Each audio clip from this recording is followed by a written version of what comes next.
കൂടുതൽ വാർത്തകളും വീഡിയോകളും കാണാൻ ഈ ചാനൽ സബ്സ്ക്രൈബ് ചെയ്യുക. കൂടെ ബെൽ ബട്ടൺ അമർത്തുക. നമസ്കാരം. ഏഷ്യാനെറ്റ് ടിവിയുടെ എപ്പിസോഡിലേക്ക് എല്ലാ മാന്യപ്രേക്ഷകർക്കും സ്നേഹം നിറഞ്ഞ ഹൃദയം നിറഞ്ഞ സ്വാഗതം.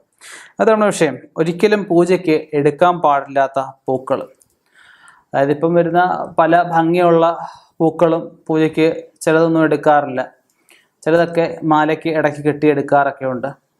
അപ്പോൾ ഈ പുറത്തുനിന്ന് വരുന്ന പുഷ്പങ്ങൾ ഞാൻ ഇപ്പം ഇപ്പോൾ ഓണത്തിനായാലും എന്ത് കാര്യത്തിലും പുറത്തുനിന്ന് നമുക്ക് വരുന്ന റെഡിമെയ്ഡ് പുഷ്പങ്ങളെ എല്ലാവരും ആശ്രയിച്ചുകൊണ്ടിരിക്കുന്ന കാലഘട്ടമാണ്.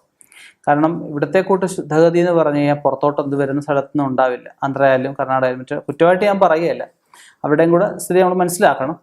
ഇപ്പം സ്ത്രീകളൊക്കെ ചില പുറത്തായിട്ടായിരിക്കും പോയി പുഷ്പങ്ങളൊക്കെ പിച്ചുന്നത്. ഇതൊക്കെ പിച്ചിട്ട് കൊണ്ടുവന്നിട്ട് കഴുകുക പോലും ചെയ്യാതാണ് ഇത് പാക്ക് ചെയ്തിട്ടാണ് നേരെ ഇങ്ങോട്ട് കൊണ്ടുവരുന്നത്. ഇവിടെ കൊണ്ടുവന്ന് നമ്മുടെ ക്ഷേത്രങ്ങളിലായാലും നമ്മളായാലും ഒക്കെ എടുക്കുന്ന ഈ പുഷ്പങ്ങളാണ്.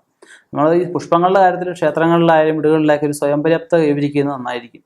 അല്ലെങ്കിൽ ഈ സന്ധ്യയ്ക്കായാലും വിളക്ക് കത്തിക്കണേലും രാവിലെ വിളക്ക് കത്തിക്കണേലും ചിലരൊക്കെ കടയിൽ നിന്ന് പൂക്കൾ വാങ്ങിച്ച് ഫ്രിഡ്ജ് വെച്ചിട്ട് കുറേശ്ശെ എടുത്ത് നമ്മൾ വിളക്കത്ത് വെക്കുക ചെയ്യുന്നത്. വിളക്കത്ത് പൂ വെക്കുന്ന സമ്പ്രദായം പഴയകാലം തൊട്ടേ ഉണ്ടായിരുന്നു. അപ്പം ഇങ്ങനെയുള്ള പൂക്കൾ കഴിവതും ഒഴിവാക്കുക. അത്യാവശ്യമെങ്കിൽ മാത്രം വാങ്ങിക്കുക. വാങ്ങിച്ചാലും നമ്മളൊന്ന് കഴുകിയോ വല്ലതും ശുദ്ധമാക്കിയത് എടുക്കാവും.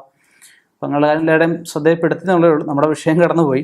നമ്മൾ പൂജയ്ക്ക് എടുക്കാൻ പാടില്ലാത്ത 3 തരം പുഷ്പങ്ങളാണ് ഉള്ളത്. അതിൽ മഞ്ഞക്കോളാമ്പി, എള്ളിൻ്റെ പൂവ്, കൈതപ്പൂവ്. കൈതപ്പൂവിൻ്റെ കഥയൊക്കെ എല്ലാവർക്കും അറിയാവുന്ന ഞാൻ കരുതുന്നു.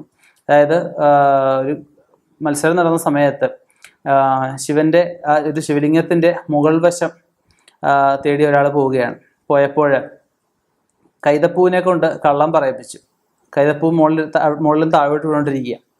അപ്പോൾ ആ കൈതപ്പൂവിനെ കൊണ്ട് പറയിപ്പിച്ചു. ഈ ആള് ഈ ശിവലിംഗത്തിൻ്റെ മുൾവശം കണ്ടു. അപ്പോൾ അത് ഗോപാലനുള്ള ശിവഭഗവാനാണ് കൈതപ്പൂവിനെ ശപിച്ചത്. നിൻ്റെ പൂവ്, കൈതയുടെ പൂവ് ഒരു കാരണവശാലും ഒരു പൂജയ്ക്കും എടുക്കാൻ പാടില്ല, അത് അധം പുഷ്പമായി പോകട്ടെ എന്ന് ശപിച്ചു. അത് പിന്നെയാണ് കൈതപ്പൂവ് ആരും എടുക്കാതായത്. അതുപോലെ ഈ മഞ്ഞക്കോളാമ്പിക്കും ഒരു കഥയുണ്ട്.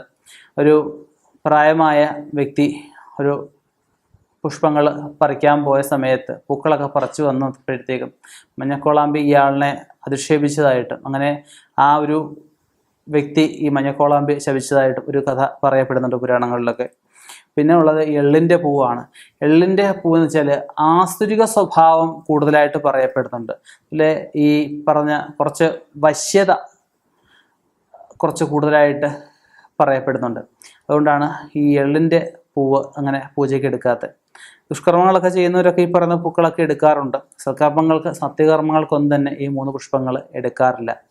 ഇനി അറിയാൻ വയ്യാത്തവർക്കായിട്ട് ഈ പുഷ്പങ്ങളൊക്കെ ചിലപ്പോൾ വിളക്കത്ത് വെക്കാനൊക്കെ ഉപയോഗിക്കുന്നവരൊക്കെ ഉണ്ടാവും. അവർക്ക് വേണ്ടി ഈ അറിവ് പങ്കുവെച്ചു എന്നുള്ളതേ ഉള്ളൂ. ഈ പൂക്കൾ അറിയാതെ പോലും ഒരു കാരണവശാലും എടുക്കാതിരിക്കുക. ഇനിയും ഇതുപോലുള്ള വ്യത്യസ്തമായ അറിവുമായി കണ്ടുമുട്ടാം. നിർത്തുന്നു. നന്ദി, നമസ്കാരം.